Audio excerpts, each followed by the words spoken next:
you. Tonight, an explosive deposition by a former New Orleans priest accused of sex abuse, one step closer to becoming public. A federal judge heard arguments today to lift the confidential seal. WDSU investigative reporter Aubry Killion live in studio right now. He tracked down the accused priest and one man who says he was abused as a child decades ago. Aubry. Gina, that's right. We have been following this story all day long. This was a very rare interview with Father Lawrence Hecker.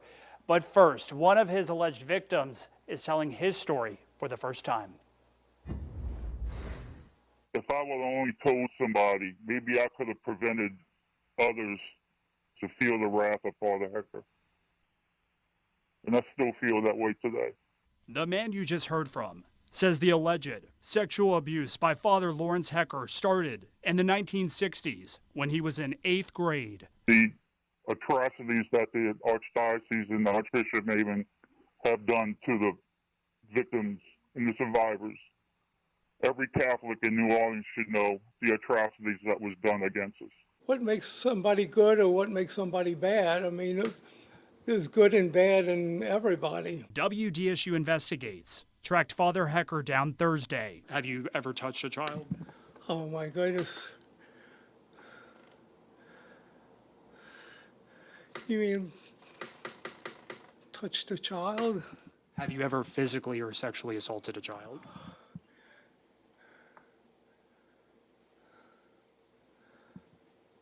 It's a yes or no question, sir.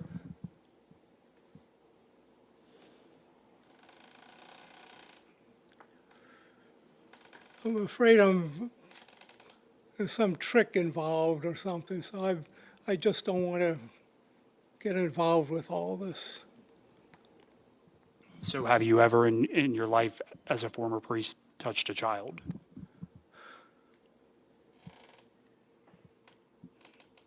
No comment.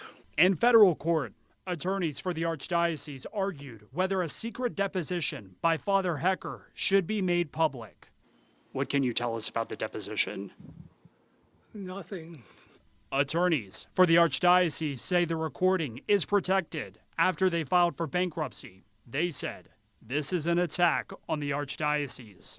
Attorneys for the accusers disagree. In the documents and the deposition that we took from Hecker in December of 2020, which is to this day the most disturbing, fascinating, disgusting testimony I've ever taken as a lawyer. And for now, Hecker's alleged victim will wait to see if the deposition becomes public. He hopes his story inspires others to come forward. I just pray for the victims, pray for the survivors. I pray and wish and hope that the church comes forward and becomes transparent and accepts the responsibility for the sins that they have committed. And District Attorney Jason Williams wants that seal lifted. He says evidence from the Archdiocese regarding Hecker was just turned over to his office. Guys, back to you. Aubry, thank you.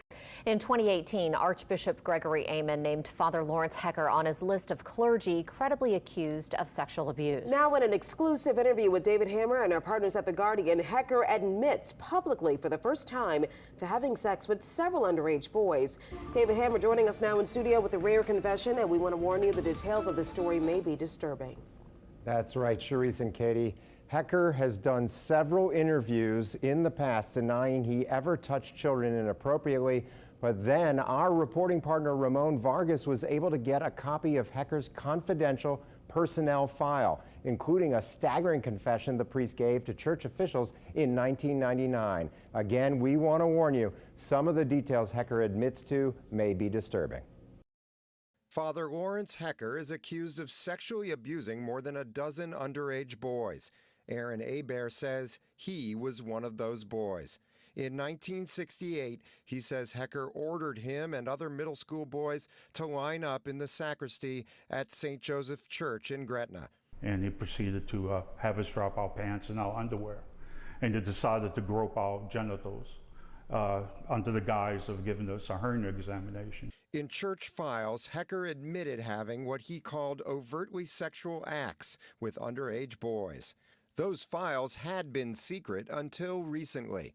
Ramon Vargas, our partner at the British newspaper The Guardian, was able to get a copy of Hecker's full file. Among the most illuminating documents was that statement in 1999 that he wrote in which he admitted to abusing or harassing seven teenagers whom he met through his work as a priest.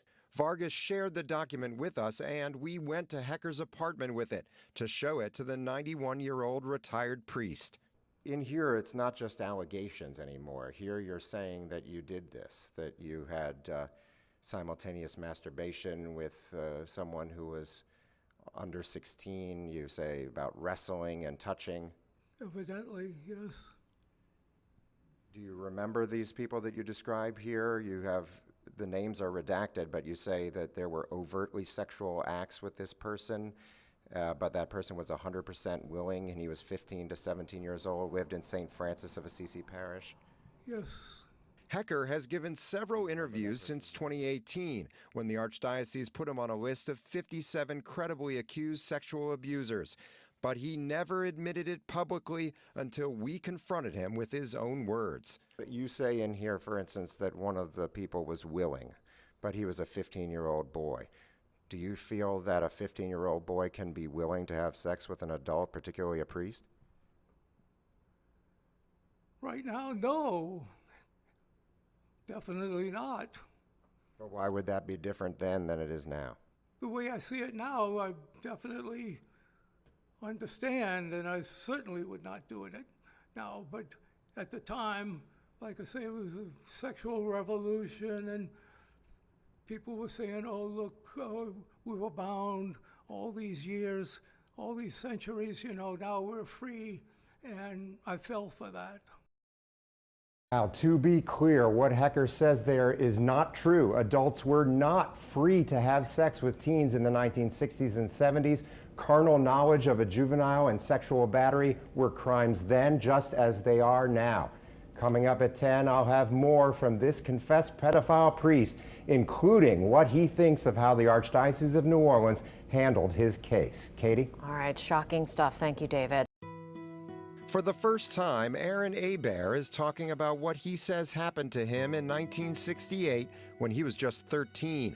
He says Lawrence Hecker, a Catholic priest who ran the Archdiocese Boy Scout program, ordered him and other middle school boys to line up in the priest's dressing room at St. Joseph Church in Gretna. And he proceeded to have us drop our pants and our underwear, and he decided to grope our genitals under the guise of giving us a hernia examination. Aubry says he's racked by guilt for not reporting it at the time. Because if I only would have told somebody back when I was in 8th grade, I could have maybe saved my friends from the pain and suffering they went through with Father Hecker. Our partner, Ramon Vargas, a reporter and editor at the British newspaper The Guardian, recently obtained the Archdiocese of New Orleans' secret personnel file on Hecker. That file includes a statement Hecker gave to church leaders in 1999, admitting to overtly sexual acts with at least 3 underage boys in the 1970s. Obviously you're facing quite a bit of trouble for you to then come and say, all right, like, here's everything I remember that I did. But then they didn't do anything about it. No, I mean, he continued, he retired pretty much on his own terms in 2002. He wasn't outed as an abuser until 2018. So Vargas and I went to Hecker's apartment to confront him with the documents. And for the first time in public, he admitted to sexually abusing children. In here, it's not just allegations anymore. Here you're saying that you did this, that you had simultaneous masturbation with someone who was under 16. You say about wrestling and touching. Evidently, yes.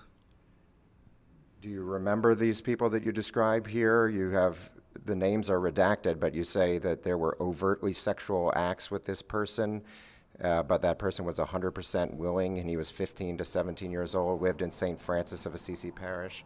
Yes. Hecker acknowledged that one boy's parents reported him to Archbishop Philip Hannon back in 1988. So that was long before you retired. Why didn't they do anything then?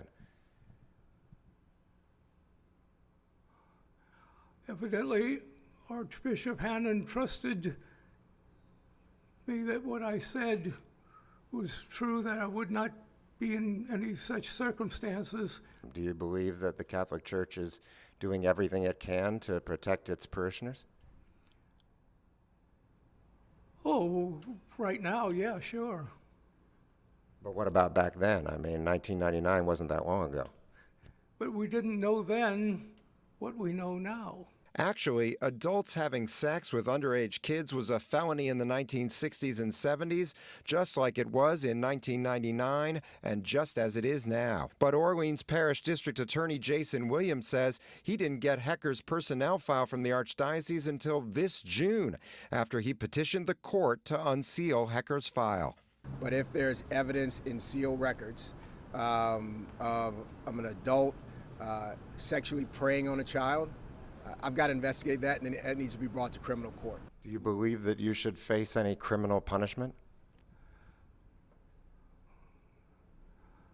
I really can't answer that. I just don't know. Richard Trahant, an attorney for some of Hecker's alleged victims, confirmed that one of his clients has been meeting with law enforcement. He has, but I'm not at liberty to talk about that. After Hecker's 1999 admission, the Archdiocese sent him to get psychiatric treatment in Pennsylvania. Psychiatrists, psychologists, whatever there, said that I was cleared, for ministry. So they went by that. Well, I saw that report. They said that you were diagnosed with pedophilia. They explicitly recommended that he not work with children or adults who could be considered vulnerable. And yet, court documents show the church reassigned Hecker in 2000 to St. Charles Borromeo, a grammar school in Destrehan. All I know is that they said it was safe for me to go back to active ministry, and so that's what I did. Hecker says it's been at least 30 years since he touched a child, other than what he called a holy hug in his 1999 letter. And he wants the public to know that he's changed. Not one chance in a million that anything like this would ever happen again, that obviously I'm truly repentant. Do you feel that you've changed, or you just have kept yourself out of those situations? Well, I've kept myself out because I've changed. Hecker says Catholicism is replete with sinners who became saints. Aaron Aber and other survivors say only criminal punishment can begin to wash Hecker's sins away. David Hammer, Eyewitness News. Tommy Tucker, WWL. Quickly to David Hammer, WWL TV investigative reporter. Got two big stories he's going to tell us about. David, the only link I can see is that, institutions that have failed us, government that continues to fail us. You're on top of all of this. Tell me, I guess the first story, we'll talk with the disgraced priest Hecker. Yeah, Tommy, I've had to confront way too many accused pedophile priests in my career, and, they've hung up on me, slammed the door in my face, denied it. As you know, one of them had their brother-in-law attack me and my cameraman one time. Never before have they just copped to it. And the difference this time is when I went to see Lawrence Hecker, I went along with Ramon Vargas from The Guardian, former Times-Picayune reporter whom I've teamed up with in this whole Losing Faith series. And he had gotten a copy of a confession that Hecker wrote back in 1999. And so we confronted him with his own words, and he admitted it. And he admitted, various very detailed, lurid sexual things with teenagers back in the 60s and 70s. And he tried to blame the sexual revolution for it and said, we were free to do things suddenly that we weren't free to do before. And as I pointed out in the story, nobody was free. No adult was free to have sex with a underage teenager in the 60s, 70s, 80s, 90s, or today. And a key part of the story also was the fact that in 1999, when he admitted this to the church, they put that in a secret sealed file and they put him back in ministry even after he went for treatment in Pennsylvania and they diagnosed him with pedophilia and said that he should not be around children. He was sent to St. Charles Borromeo School in Destrehan. And this is just part and parcel of the problem, and nobody was informed publicly that he was a pedophile until 2018. That's, 9 years almost to the day after he admitted all of this. So for the first time now, Lawrence Hecker admitting, and we know that he's under a criminal investigation currently. He's now admitting on camera to us at WWL-TV that he sexually abused several teenagers, had inappropriate relationships with at least 7 of them that he named in 1999. He admitted this to you, but he admitted it to the Archdiocese in 1999, right? Exactly. And he was first called in with Archbishop Hannon, Philip Hannon, the late Archbishop, in 1988 when he was accused by the parents of one of the children. And he convinced Archbishop Hannon at the time to put him back in ministry. He served another I think it was 14 years in ministry after that point, and he served 3 full years in ministry after he admitted all of these things on the record to the church, and was not reported to police until 2002. So it's very, very troubling. It's more of what we've seen already and what we've uncovered in the Losing Faith series Ramon Vargas and I have. But this is the first time that somebody is just coming straight out and saying, yeah, I did it. One of the victims said that he choked him, that the priest choked him unconscious and then raped him, right? That's right. He denied that. We asked him about that directly in the interview. He denied it. He did not deny very much else.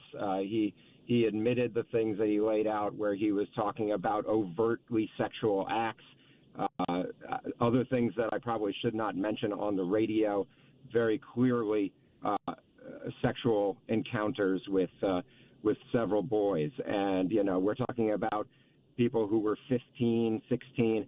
There was also a person I featured in the story, Aaron Aubry, who's come out with his name recently to say that Hecker abused him, and he was 13 at the time that Hecker lined him and other middle school boys up and touched their genitals in the back of the church.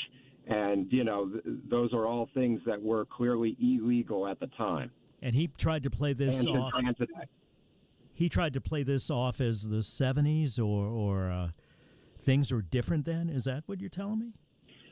Yeah, that's what he said. And I said to him, how is it different then than it is now? And I also pointed out 1999 was not that long ago. Right.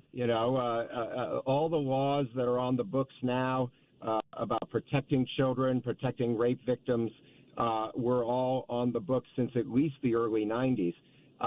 And like I said, statutory rape, which here in Louisiana is called carnal knowledge of a juvenile, those laws were on the books since the 50s, as they are today in terms of the age requirements. So to give consent to actually do that type of thing. So this was all an excuse that I challenged him on. He insisted that the church also knows better now than they did then about how to deal with it, and he thinks that they're dealing with these types of things appropriately. I also asked him, should he face criminal prosecution, because we know there's a criminal case currently pending where the DA has recently received his file from the church. He said he did not know whether he should face criminal punishment. His accusers say that he absolutely should. Did you sense any genuine remorse? He's 91, but he's in full possession of his faculties, right? As far as you could tell? He was answering, as far as I could tell, he was answering all of my questions very clearly. He took some time to get the words out at times, but he was answering very clearly, and he said specifically that he's remorseful. In the past when he's been interviewed, he has either denied it or he has refused to comment.